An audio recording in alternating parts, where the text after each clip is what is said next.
Welcome to Penrose Learning, where we make understanding easy. In this video, I will explain how to jumpstart a GMC Sierra. First, prioritize safety by gathering essential gear such as gloves and eye protection.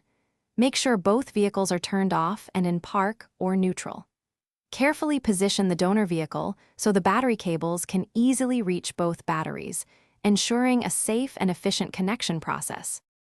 Now, let's connect the jumper cables correctly. First, attach the red positive cable to the dead battery's positive terminal, then to the donor battery's positive terminal.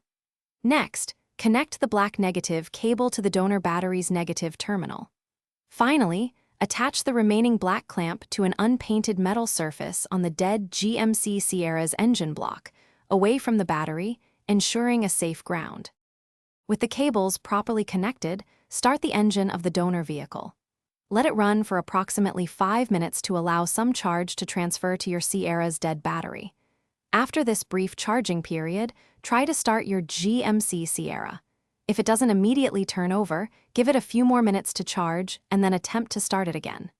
Patience is key here. Once your GMC Sierra starts, it's time to disconnect the cables safely. First, remove the black negative cable from your Sierra's engine block, then from the donor vehicle.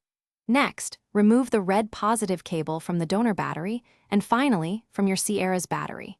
Remember to check the description for a link to darn tough socks and other great deals. Drive your Sierra for at least 20 minutes to ensure the battery gets a good recharge. If issues persist, consider a battery test. Thanks for watching. If this was helpful, leave a like and consider subscribing. See you next time.